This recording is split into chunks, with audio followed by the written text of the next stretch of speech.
हल्ली MBA करणं खूप आवश्यक झालेले दिसते. असं का झालं आहे? कारण आज प्रत्येक व्यवसायात जे नोकरी करायला येतात, त्यांची जी सायकॉलॉजी आहे, ती व्यवसाय कसा वाढावा यापेक्षा पगार कसा मिळावा ही आहे. म्हणून अनेक संस्था, अनेक ऑर्गनायझेशन, अनेक कंपन्या आता आपल्या एम्प्लॉईला MBA करून ये किंवा MBA असेल तर प्रायोरिटी देतात. म्हणजेच MBAची गरज तुम्हाला यापुढे जाणवणार आहे आणि प्रत्येकालाही जाणवणार आहे.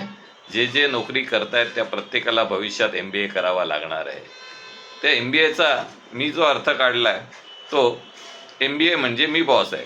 थोडक्यात तुम्हाला जर तुमच्या नोकरीतच MBA पूर्ण करायचा असेल तर तुम्हाला स्वतःला त्या कंपनीत मी बॉस आहे या या सायकॉलॉजीत काम करावं लागेल. म्हणजे काय, मी बॉस आहे म्हणजे अहंकार म्हणून मी हे बोलत नाही आहे. मी बॉस आहे म्हणजे तुम्ही त्या कंपनीमध्ये जेव्हा नोकरी करत असता तेव्हा त्या कंपनीतल्या प्रत्येक कामामध्ये तुम्ही स्वतःला प्रशिक्षित केलं पाहिजे. अगदी पिऊनच्या कामापासून ते senior clerk, senior manager, assistant manager या सर्वांची कामं तुम्ही स्वतः आत्मसात करण्याचा प्रयत्न केला पाहिजे. आता तुम्ही म्हणाल, मी का म्हणून पिऊनचं काम करू? नाही. तुम्हाला लक्षात घ्यायचं आहे, जेव्हा तुम्ही एखाद्या संघटनेचे संस्थापक होता, एखाद्या संस्थेचे बॉस होता, एखाद्या संस्थेचे सिनियर मॅनेजमेंटमध्ये सिनियर पोस्टवर जाता, तेव्हा कर्मचाऱ्यांच्या अडचणी तुम्हाला समजायला हव्यात. म्हणूनच तुम्ही जर एखाद्या पिऊनचं देखील काम समजून घेतलं तर त्याला येणाऱ्या अडचणी, त्याचा पगार आणि त्याच्या जीवनात आपल्या संस्थेविषयी असलेली आपुलकी कशी टिकवता येईल, कशी वाढवता येईल यासाठी तुम्ही प्रॅक्टिकल विचार करू शकता. याचप्रमाणे तुम्ही ज्या संस्थेत काम करताय त्या संस्थेचा फायदा हा कशात असतो आणि त्या संस्थेतले खर्च कसे कमी करता येतील यावर पण तुमचा अभ्यास झाला पाहिजे. अनेक वेळा आपण आपला फायदा बघतो पण संस्थेचा फायदा बघत नाही.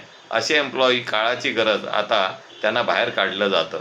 अशा एम्प्लॉईची आता कोणत्याही ऑर्गनायझेशनला काहीही गरज नाही आहे.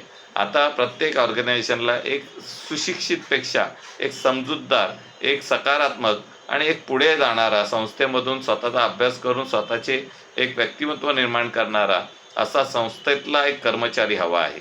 आणि हा कर्मचारी हा नोकर म्हणून आलेला असता कामा नये असं आता प्रत्येक HR ला वाटतं. HR जे MBA करून येतात बहुतेक वेळा या MBA झालेल्या HRच्या अभ्यासातनं त्याला काय शिकवलं जातं? कंपनीची व्हॅल्यूज, किती त्या कंपनीचं ब्रँड नेम मोठं होईल यावर तू फोकस कर. कंपनीचे एम्प्लॉई त्यांना कशा प्रकारचं समजूतदारपणे वातावरण मिळेल आणि चांगलं वातावरण मिळेल यावर तुझा अभ्यास कर.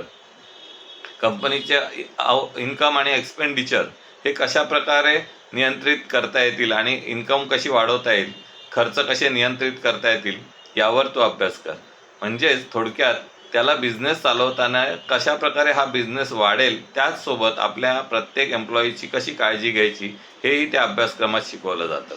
हा अभ्यास तुम्ही तुमच्या नोकरीच्या काळातच करू शकता, जेणेकरून भविष्यात तुम्हाला MBAची गरज तेवढीशी पडणार नाही. MBA म्हणजे काय वेगळं नव्हे. MBA म्हणजे त्या संस्थेला आपलं मानणं आणि त्यातून आपण त्या संस्थेचा विकास करणं. असा प्रत्येक एम्प्लॉईने जर विचार करायला घेतला तर मला खात्री आहे की तुमची कंपनी आणि तुम्ही हे लवकरात लवकर पुढे जाल. दुसरा काय करतो, दुसरा चुकीचा वागतो, त्याला प्रशिक्षित करा, त्याला मार्गदर्शन द्या आणि त्याच्यामध्ये पण हा मी बॉस आहे हा MBA निर्माण करा. निश्चित तुम्हाला पण त्यातून यश मिळेलच, पण हे यश मिळवताना तुम्ही बऱ्याच गोष्टी आत्मसात करा. लोकांच्या चुकातूनच आपण शिकतो. आपल्या चुकातूनच आपण दुरुस्त केलेल्या चुकातूनच आपल्याला यश मिळते. म्हणून लक्षात ठेवा, MBA म्हणजे खऱ्या अर्थाने मी बॉस आहे आणि हा बॉस बनण्यासाठी तुम्ही जर प्रयत्न केला तर भविष्यात तुम्हाला त्यातून यश मिळेल, अपयश जराही येणार नाही. आणि हा जो अनुभव असतो हा अनुभव घेऊन तुम्ही इतर कंपन्यांमध्ये जर उद्या प्रमोशन घेतल्यानंतर तुम्हाला असं वाटलं की बाबा दुसऱ्या कंपनीत काहीतरी सिनियर पोस्टवर अप्लाय करावं, तर तुमचं हे बॅकग्राऊंड, तुमचा हा सकारात्मक ॲटिट्यूड हा तुम्हाला त्या कंपनीच्या वरिष्ठ लेवलमध्ये लोकप्रिय बनवेल आणि तुमची मागणी होईल आणि तुम्हाला अशा चांगल्या जॉब्सच्या ऑफर येतील, चांगल्या पगाराच्या ऑफर येतील. मी पुन्हा एकदा सांगतो, नक्की प्रयत्न करून बघा. MBA शिकून पण हेच करायचं आहे, मग ते MBA शिकता शिकता करण्यापेक्षा आत्तापासून सुरू करा. निश्चितपणे MBAची डिग्री घ्या, कारण सर्टिफिकेटचं महत्त्व हे कायम राहणार. ते तर तुम्हाला करायचंच आहे, परंतु ते करत असताना पण तुम्ही स्वतःमध्ये हा बदल करा. यश मिळेल. प्रयत्न करा, बघा एकदा करून. धन्यवाद.